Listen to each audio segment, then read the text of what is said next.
Hello friends, क्या हाल है। जैसा कि आप लोग जानते हैं कि हम लोगों ने पिछली वीडियोस में काफ़ी चीज़ें देखी, सीएसएस के काफ़ी प्रॉपर्टीज़ के बारे में हम लोगों ने जाना। हम लोगों ने विजिबिलिटी इंडेक्स वगैरह, उसके बाद हम लोगों ने एक जिम का प्रोजेक्ट भी बनाया था। चलिए हम लोग अपने वक्त को ज़ाया किए बगैर अपने कोड की तरफ चलते हैं। उससे पहले अगर किसी ने मेरे चैनल को सब्सक्राइब नहीं किया, प्लीज़ सब्सक्राइब करें और मेरी प्लेलिस्ट को एक्सेस करें। उसमें बहुत काफ़ी ज़्यादा चीज़ें हैं जो आप लोगों ने शायद पहले ना की हों, वो उसमें आ रही हैं। चलिए हम लोग अपने कोड में चलते हैं। सबसे पहले हम एक न्यू फाइल बनाएंगे, video dot twenty three H T M L. Enter करेंगे, हमारी फाइल बन गई। हम यहाँ पे बॉयलर प्लेट लगाएंगे, इंटर करेंगे, बॉयलर प्लेट लग गई। अब हम यहाँ पे अपने लिखेंगे सी एस एस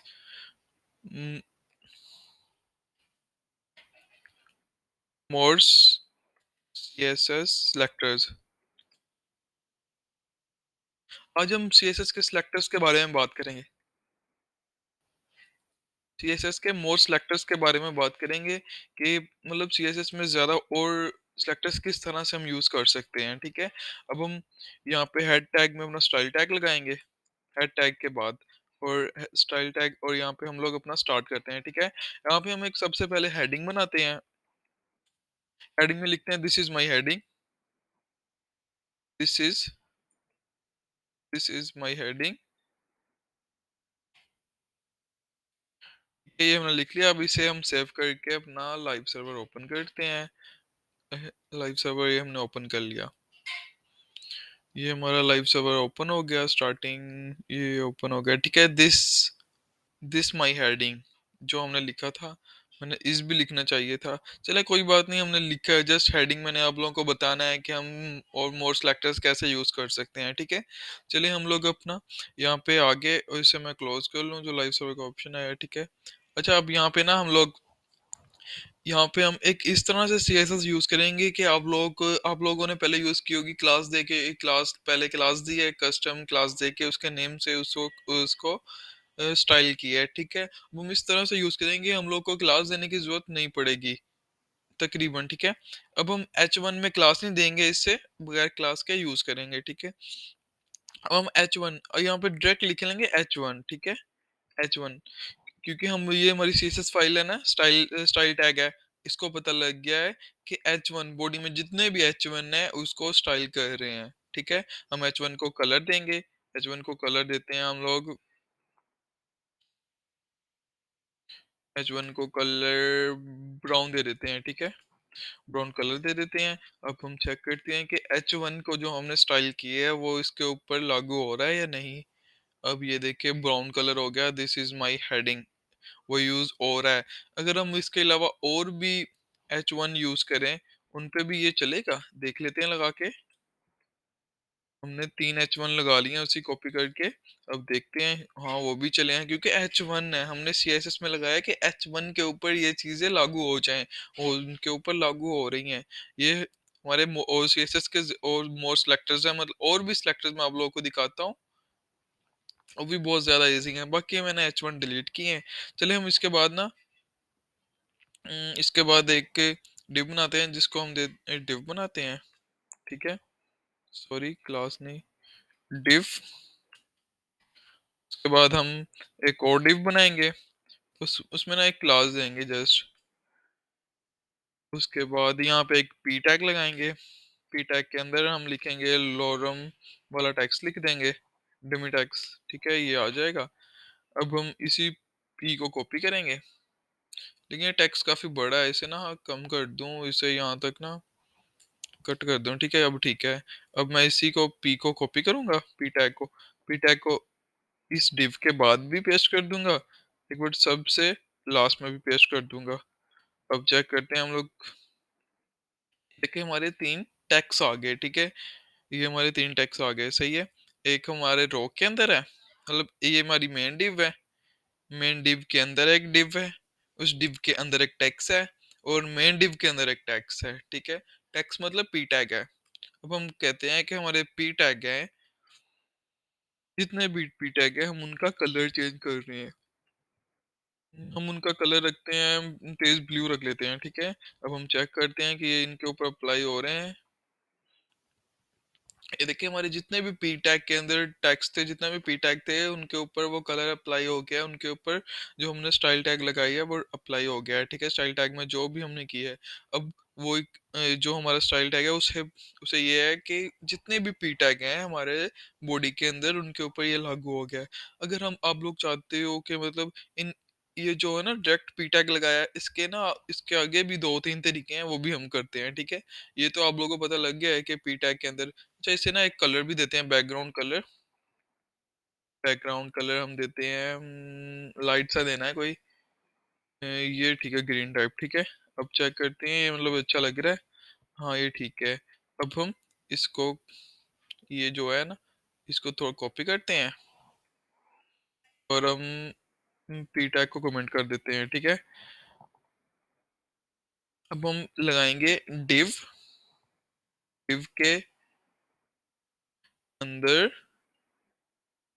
जो डिव के अंदर पी टैग है ना, डिव्स के अंदर पी टैग है उनके ऊपर ये चीज अप्लाई होगी।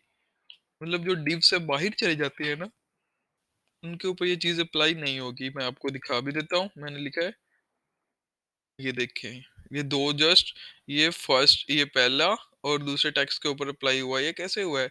ये है कि डिव डिव के अंदर जो डिव के अंदर पी टैग है ना, उनके ऊपर ये चीज़ अप्लाई होगी, उनसे बाहर अप्लाई नहीं होगी। अब ये पहला पी टैग ये देखें, ये डिव के अंदर है, इसके ऊपर ये अप्लाई हो गया और ये जो दूसरा पी टैग है, ये है हमारे मेन डिव के अंदर। ये देखें मेन डिव यहाँ पे क्लोज हो रही है, इससे पहले है, ये इस डिव के अंदर है, इसके ऊपर अप्लाई हो गया और लास्ट वाला है वो किसी डिव के अंदर नहीं है, वो ऐसे ही रैंडम आजाद पड़ा हुआ है, वो कोई डिव के अंदर नहीं है, इसलिए ये उसके ऊपर अप्लाई नहीं हुआ, ठीक है? ये आप लोगों को ये देख लें, फिर आप लोगों को कोई इशू ना हो। पहला और दूसरा टैक्स के ऊपर अप्लाई हुआ है, थर्ड टैक्स के ऊपर अप्लाई नहीं हुआ क्योंकि वो डिव्स के अंदर किसी भी डिव के अंदर नहीं पड़ा हुआ, ठीक है? अब हम एक और भी सिलेक्टर के बारे में बात करते हैं, ऐसे करते हैं कमेंट और यहाँ पे जाते हैं हम लोग, यहाँ पे लिखेंगे क्या नाम है, जैसे हम लिखेंगे div, ठीक है? div उसके बाद प्लस उसके बाद p टैग उसके बाद वही पेस्ट कर देंगे। अब इसमें है कि div मतलब टेक्स्ट के बिल्कुल पहले मैं आप लोग को आउटपुट दिखाता हूँ फिर बताता हूँ आप लोग को। ये देखें, ठीक है? ये लास्ट 2 टेक्स्ट है उनके ऊपर अप्लाई हुआ है, फर्स्ट टेक्स्ट के ऊपर अप्लाई नहीं हुआ, ठीक है? ये बताऊँ कैसा हुआ है? ये ऐसे हुआ है कि इस div प्लस p का मतलब है कि जहाँ पे पहले एक p टैग के ऊपर एक div क्लोज हो जाए, मतलब एक div ओपन होके क्लोज हो जाए, उसके नीचे जो p टैग होगा उसके ऊपर ये अप्लाई होगा, ठीक है?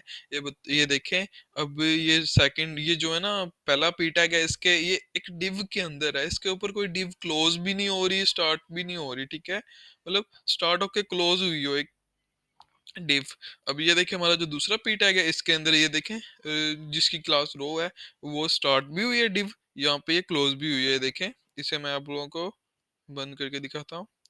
ये देखें ये div स्टार्ट भी हुई है, क्लोज भी हुई है पी टैग के ऊपर, इसलिए ये इस पी टैग के ऊपर पी टैग पे अप्लाई हो गया है जो हमने स्टाइल किया है। अब ये जो लास्ट वाला पी टैग है इसके ऊपर सबसे मेन div अप्लाई हुई है, सबसे मेन div ये देखें, ये यहाँ पे ऊपर स्टार्ट है, यहाँ पे बंद हो जाती है div और इसके नीचे पी टैग आ जाता है, इसलिए इसके ऊपर जो हमने ऊपर स्टाइल किया है वो अप्लाई हो जाता है, ठीक है? ये तरीका। अब आप लोगों को एक और बताता हूँ, एक मिनट मैं ना इनको ओपन कर लूँ। सही है, ये ओपन हो गए। अब हम करते हैं इनको कमेंट। सही है, अब हमने इनको कमेंट कर दिया। अब हम इस रो के अंदर ना हम लोग करेंगे list L I, L I के अंदर हम लोग ना कोई पी टैग लगाएंगे, ठीक है? पी टैग के अंदर हम लोरम करके लिख लेते हैं, लेकिन ये बहुत बड़ा है, हम इसे करते हैं कम। अब हम सेव करते हैं, ठीक है?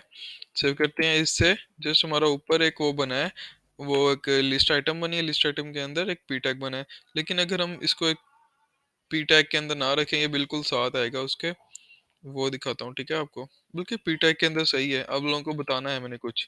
सही है। अच्छा, अब हम यहाँ पे करते हैं कि हम कहते हैं कि रो जो मैंने हमने क्लास दी है डॉट रो, रो के अंदर हमारा पी टैग है, रो के अंदर हमारे पी टैग हैं, जितने भी रो के अंदर पी टैग है उनके ऊपर कर रहे हैं अप्लाई, ठीक है? ये हमने ये ठीक है, सही है, रो के अंदर पी टैग है। ये देखें, रो के अंदर पी टैग, रो के अंदर हमारा एक पी टैग, दूसरा पी टैग। ये देखें, ये रो है, रो के अंदर हमारा ये जो लिस्ट के अंदर पी टैग है, इसके ऊपर वो अप्लाई हो गया है, और ये वाला पी टैग इसके ऊपर अप्लाई हो गया है। बाकी जो है उनके ऊपर अप्लाई नहीं हुआ, क्योंकि वो रो से बाहर है। ठीक है, इसलिए अप्लाई हुआ है इन उनके ऊपर, मतलब जितने भी पी टैग्स हैं, चाहे वो किसी लिस्ट आइटम के अंदर हो, चाहे एंकर टैग के अंदर हो, चाहे किसी भी टैग के अंदर हो, लेकिन पी टैग हो उसके ऊपर अप्लाई हो जाएगा।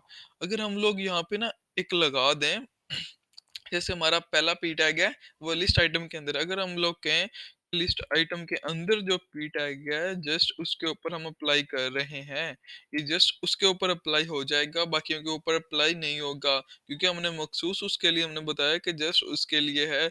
जो हमारी रो के अंदर लिस्ट आइटम है उसके अंदर जितने भी पी टैग हैं लिस्ट आइटम के अंदर, ये उनके ऊपर अप्लाई होगा। अब इसके ऊपर अप्लाई हो गया, इसके ऊपर अप्लाई नहीं हुआ, अगर इसको भी लिस्ट आइटम के अंदर रख दें इसके ऊपर भी अप्लाई हो जाएगा। ये इस तरह है, ठीक है। अब ये जस्ट पी टैग का नहीं है, ये आप किसी भी तरह कर सकते हैं, H1 कर सकते हैं, H4, H5, H6, मतलब कोई भी जो टैग्स होते हैं ना, मतलब टैग्स जो होते हैं उनके ऊपर ये चीजें अप्लाई कर सकते हैं हम लोग। आई होप कि आप लोगों को ये वीडियो अच्छी लगी होगी, आप लोगों को सीएसएस के सिलेक्टर्स के बारे में पता लगा होगा, और आप लोग ना मेरी प्लेलिस्ट एक्सेस करें, उसमें बहुत ज्यादा काफी मतलब नॉलेज है जो आपने शायद आप लोगों ने कहीं से ना लिया हो, या आप लोगों को कोई किसी ने, आप लोगों ने जहां से भी सीखा हो उन्होंने वो चीज ना बताई हो। मैं बहुत कोशिश, मतलब अपनी फुल कोशिश करके वीडियोस बना रहा हूँ कि आप लोगों को वीडियो समझ आ जाए। इसमें काफी ज्यादा मतलब सीएसएस की प्रॉपर्टीज है, शायद वो आप लोगों ने पहले से आप लोगों को ना पता हो। आई होप कि आप लोगों को मेरी वीडियोस बहुत अच्छी लगी होंगी। अगर आप लोगों को मेरी वीडियोस अच्छी लगी हैं तो कमेंट सेक्शन में हेल्पफुल का कमेंट लिखें, और मेरे चैनल को सब्सक्राइब करें, बेल आइकन पे क्लिक करें, मेरी अच्छी अच्छी वीडियोस आप तक पहुंच सकें। Thank you so much for watching this my videos.